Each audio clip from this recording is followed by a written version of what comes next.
بسم اللہ الرحمن الرحیم۔ آج میں آپ کو ایک ایسی قوم کی کہانی سناؤں گا جس کا ذکر قرآن پاک میں کئی بار آیا ہے۔ یہ وہ قوم ہے جسے اللہ نے بے شمار نعمتیں دیں، طاقت دی، شان و شوکت دی، لیکن انہوں نے اللہ کی نافرمانی کی۔ یہ ہے قوم ثمود کی داستان، ایک ایسی داستان جو انسان کے دل کو ہلا کر رکھ دیتی ہے۔ قوم ثمود قوم عاد کے بعد پیدا ہوئی۔ قرآن میں آتا ہے کہ یہ لوگ وادی القرى میں رہتے تھے، جو آج کے اردن اور مدینہ منورہ کے درمیان واقع ہے۔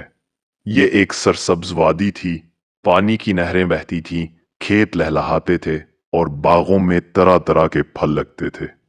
یہ لوگ پہاڑوں کو تراش کر ان میں بڑے بڑے گھر بناتے تھے۔ ان کے مکانات اس قدر مضبوط ہوتے کہ طوفان اور زلزلہ بھی انہیں نقصان نہ پہنچا سکے۔ طاقتور جسم، خوبصورت شہر، زبردست کھیتی باڑی، یہ سب کچھ ان کے غرور کی وجہ بن گیا۔ وہ سمجھنے لگے کہ ہمیں کوئی نقصان نہیں پہنچا سکتا۔ اللہ تعالیٰ نے ان کی ہدایت کے لیے اپنے نبی حضرت صالح علیہ السلام کو بھیجا۔ آپ اپنی قوم میں نہایت عقل مند اور عزت والے شخص تھے۔ قوم آپ کو پسند کرتی تھی، لیکن جب آپ نے توحید کی دعوت دی تو وہ ناراض ہو گئے۔ آپ نے فرمایا، اے میری قوم، اللہ کی عبادت کرو، اس کے سوا تمہارا کوئی معبود نہیں۔ وہی تمہیں پیدا کرنے والا ہے، وہی تمہیں رزق دینے والا ہے۔ لیکن وہ ہنسنے لگے اور کہنے لگے، اے صالح، ہم تو تمہیں اپنے درمیان عقل مند سمجھتے تھے۔ کیا تم چاہتے ہو کہ ہم اپنے آباء و اجداد کے معبودوں کو چھوڑ دیں؟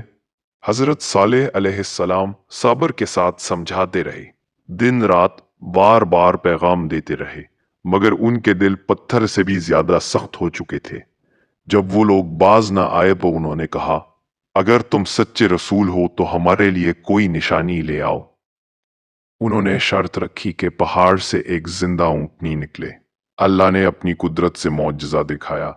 پہاڑ پھٹ گیا اور اس میں سے ایک عظیم اور عجیب اور غریب اونٹنی برآمد ہوئی۔ یہ منظر دیکھ کر سب حیران رہ گئے۔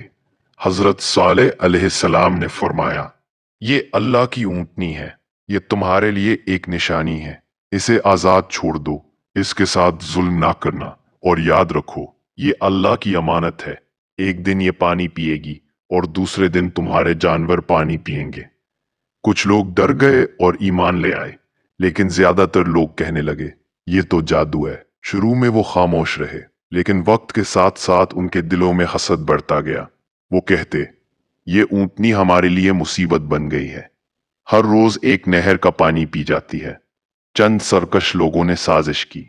ان میں ایک بدبخت قدار بن سالف تھا جس نے سب کو اکسا کر اللہ کی اونٹنی کو قتل کر دیا۔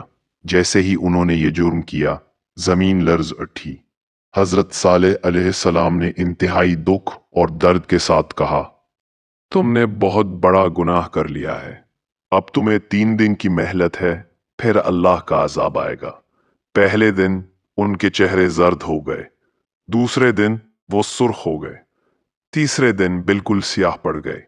اب وہ خوف میں مبتلا ہو گئے، لیکن توبہ کرنے کے بجائے وہ حضرت صالح کا مذاق اڑانے لگے۔ کہتے ہیں، اے صالح، کہاں ہے تمہارا عذاب؟